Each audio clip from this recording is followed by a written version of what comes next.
YouTube channel, Fantasy World. Today I'm going to be reading the book called Winterhouse, written by Ben Guterson with illustrations by Chloe Bristol.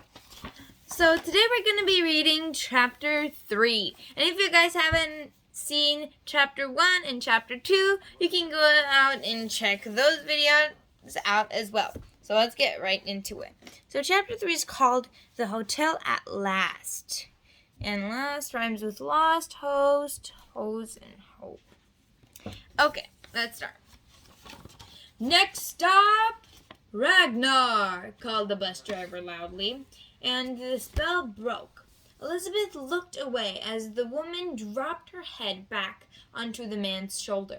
Elizabeth took a deep breath, closed her eyes, and thought, "She can't scare me." This was something she had been telling herself for a few months now, whenever Aunt Purdy threatened to punish her, though she couldn't say just why she had started doing it. She only knew it made her feel better. Elizabeth opened her eyes and tried to resume her reading. She couldn't stop thinking about the man and woman behind her, so she set her book down and found herself thinking again about how strange it was that her aunt and uncle sent her away for Christmas. They had no other family members who lived near them. It was true, and so they never shared holidays or really anything with anyone, even on Thanksgiving or Easter. It was always just the three of them. Elizabeth was never allowed to go to homes of the girls she knew at school, though this was as much because Aunt Purdy forbade it as it was because Elizabeth never got invited.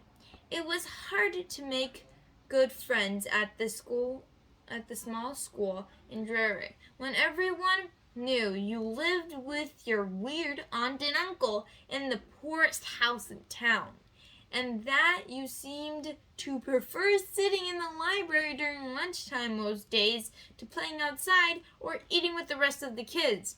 Once she heard a boy in her class tell the others he thought Elizabeth's only friends were her books.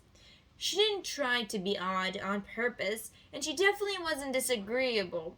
It just seemed easier most of the time to stick to herself, and besides, she loved to read.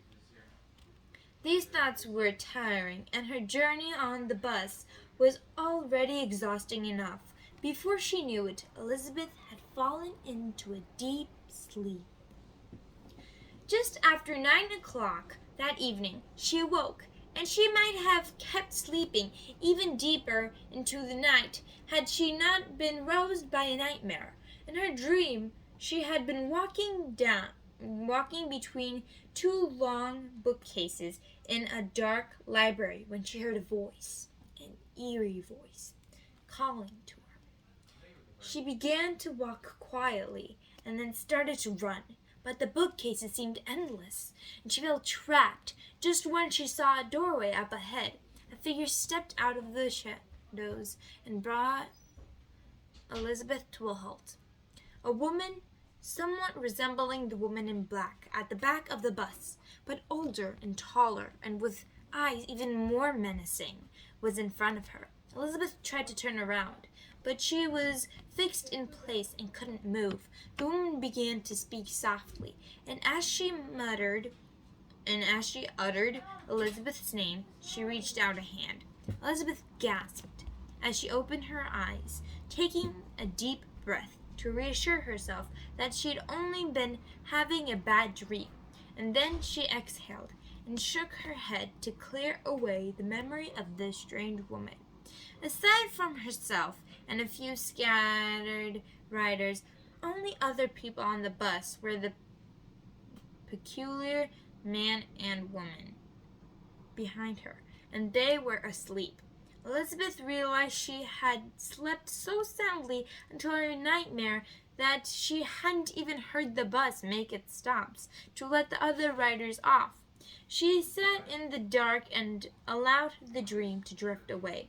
As the bus chugged onward very slowly, the unease she had felt began to subside. Absent-mindedly, Elizabeth reached up and pulled her necklace out from under her sweater. It was the only thing of her mother's she owned in the entire world. A thin circular pendant of indigo-colored marble rimmed in silver and etched with the word faith, with the outline of a skeleton key beneath it.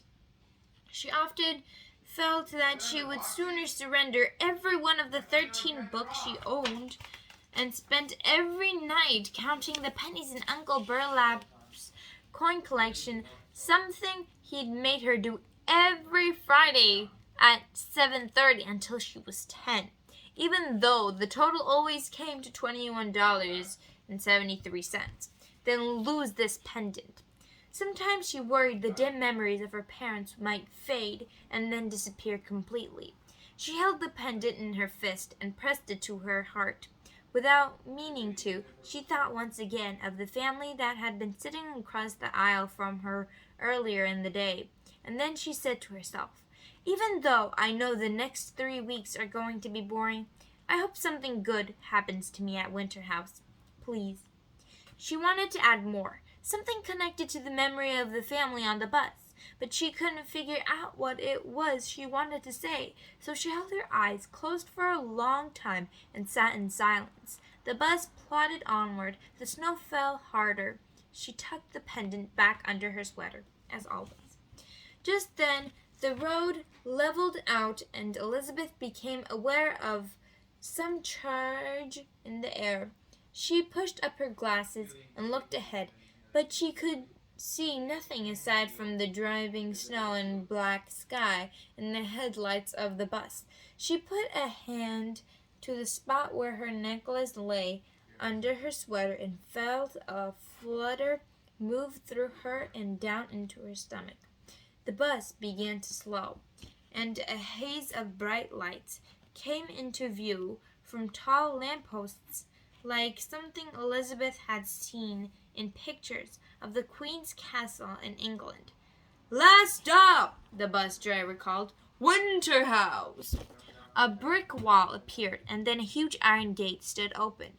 There, before her, lit up as brightly as midday, rose the colossal hotel, a fortress of gold-colored brick, leaping ramparts, crystalline windows, and high turrets, all adorned with a blaze of lights, waving flags, and what seemed like 1,000 silver banners, each with a W in clear, shining white.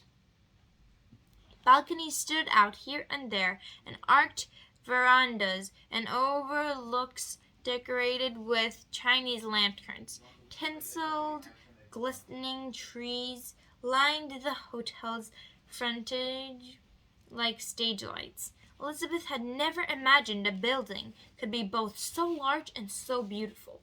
The bus pulled into the circular driveway, and within moments Elizabeth was clambering off and gaping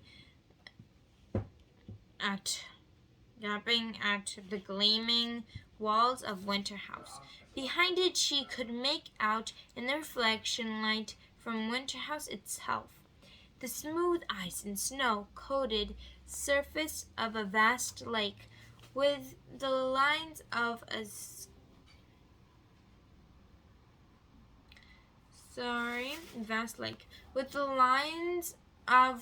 ski lift to one side, and on its far side a crest of mountains rising into the distance like a sky full of boat sails, ghostly gray against the starry darkness. Music, something that sounded to Elizabeth like what a person might hear in a church on some pleasant holiday, radiated off the walls of Winterhouse. The frigid air numbed her face, especially after the cozy warmth of the long bus ride, but she hardly noticed how cold it was. The man and woman in black stepped off the bus. Now that she could see the woman clearly, Elizabeth guessed she was the same age as the man. She had very white skin that seemed even whiter when set against her jet black hair. The woman looked at the man and said quietly, but not so quietly that Elizabeth could hear it. It begins. Very peculiar people, Elizabeth thought. We'll unload your luggage for you, the bus driver announced to the small crowd of passengers milling about. He had opened the large compartment under the bus that held everyone's belongings, and Elizabeth couldn't help notice that in among the bags and cases was a large plywood crate, something wide and long enough to hold maybe a trombone or two or three, perhaps a few sets of skis. That is my collection of books, the man in black said, sternly, pointing out to the crate to the bus driver. Be careful with it. It looks like a coffin, someone in the crowd said wryly. And the others began to laugh, but not the man and woman in black. Elizabeth studied the crate and then realized the woman was staring at her once more. Looks like you've made it to Winterhouse, the woman said, almost whispering. It was odd enough that the woman would say anything to her, but what was even more odd was what she said next. Are you glad to be here, Elizabeth Somers? How do you think she knows her name? If you do, make a guess about it. If you don't, it's fine. We'll maybe find out in the next chapter. Well, that is it for today. I hope you guys enjoyed.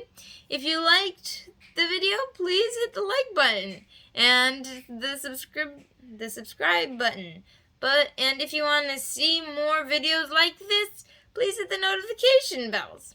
Well, thank you. That is all for today. Peace.